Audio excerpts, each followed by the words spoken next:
तुम यहाँ क्या कर रहे हो? तुम्हें कहा था आचार्य के पास रुकना। परंतु ये भी तो कहा था कि आचार्य विश्राम कर चुके तो तुरंत आपको सूचना दे दूं। हाँ, ये भी कहा था, लेकिन वो भी तो कहा था। ये कहा याद रहा, वो कहा नहीं याद रहा। किंतु मातुल। किंतु मातुल क्या?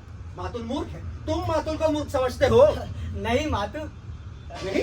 तो ठीक है, अवश्य ही तुम मूर्ख हो। अब ये बताओ समाचार क्या? उन्होंने कहा है कि वे आपके साथ इस ग्राम प्रदेश में घूमना चाहते हैं जिस प्रदेश ने कालिदास की कविता को जन्म दिया है। कालिदास की कविता?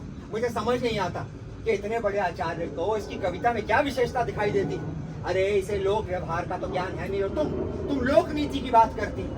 अरे आप हिरण शावक को गोद में लिए घर की ओर आ रहे थे। सौभाग्यवश मैंने देख लिया और मैंने कहा कि कविवर, इस रूप में ये समय घर में जाने का नहीं है, क्योंकि आचार्य आए हैं उज्जैनी से। तो रुके और रुककर लौट गए, जैसे कि सांप देख लिया। मल्लिका मातुल के लिए भीतर से आसन मांगो। नहीं नहीं नहीं, मुझे कोई आसन नहीं चाहिए, मुझे बहुत कार्य है। अरे आचार्य मेरी प्रतीक्षा कर रहे हैं। वो तो अच्छा हुआ कि मैंने देख लिया। मैंने कहा कवि कुलगुरु, आचार्य आपको अपने साथ आज ही उज्जैनी लेकर जाना चाहते हैं, राज्य की ओर से आपका सम्मान होगा।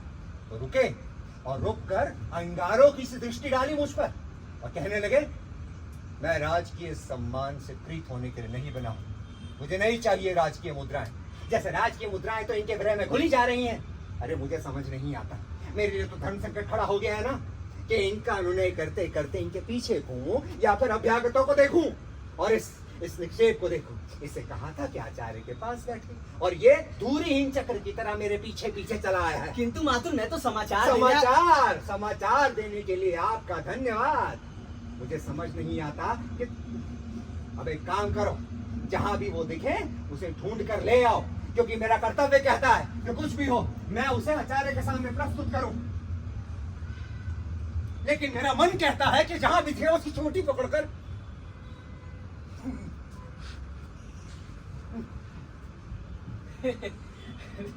मातुल का तीसरा नेत्र हर समय खुला रहता है। किंतु कालिदास इस समय है कहाँ? कालिदास इस समय जगदम्बा के मंदिर में है। आपने उन्हें देखा है? देखा है। फिर भी अपने मातुल को नहीं बताया। अरे मैं नहीं चाहता था कि मातुल इस समय उनके पास है। क्यों? क्या आप भी नहीं चाहते कि कालिदास उज्जैनी जाए? मैं चाहता हूँ कि कालिदास उज्जैनी अवश्य जाए, इसलिए मैंने मातुल के उनके पास जाना उचित नहीं समझा। और कालिदास हट कर है कि जब तक उज्जैनी से आए अतिथि लौट नहीं जाते वे जगदम्बा के मंदिर से नहीं लौटेंगे, वे वहीं रहेंगे। कैसी विचक्षणता है? विचक्षणता? विचक्षणता ही तो है। इसमें विचक्षणता क्या है अंबिका? राज्य कवि की सम्मान करना चाहता है कवि का। कवि जगदम्बा के मंदिर में साधना निरत है, राज्य के प्रतिनिधि मंदिर में आके उसकी अभ्यर्थना करते हैं। कवि धीरे धीरे आंखें खोलता है। इतना बड़ा नाटक करना विचक्षणता नहीं है। कालिदास नाटक नहीं कर रहे हैं अंबिका, मुझे विश्वास है। उन्हें ये राजकीय सम्मान का मोह नहीं है। वे सचमुच इस पर्वत भूमि को छोड़कर जाना नहीं चाहते। नहीं चाहता। मातुल का या किसी का भी आग्रह उनका हट नहीं छुड़ा सकता। केवल एक व्यक्ति है जिनके अनुरोध से संभव है कि वे ये हट छोड़ दें। हमारे घर में किसी को उसके हट छोड़ने या ना छोड़ने से कोई प्रयोजन नहीं है।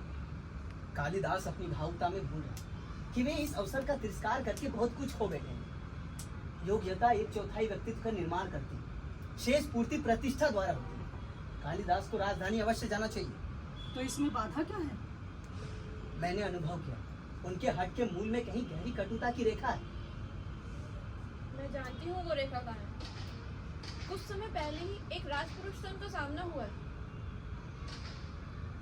उस कटुता को केवल तुम ही दूर कर सकती हो मल्लिक। अवसर किसी की प्रतीक्षा नहीं करता। कालिदास यहाँ से नहीं जाते हैं तो राज की कोई हानि नहीं होगी।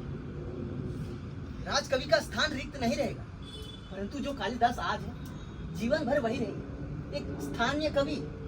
और जो लोग आज ऋतु संहार की प्रशंसा करते हैं वे भी कुछ दिनों में उन्हें भूल जाएंगे। नहीं, उनको राजकीय सम्मान का तिरस्कार नहीं करना चाहिए।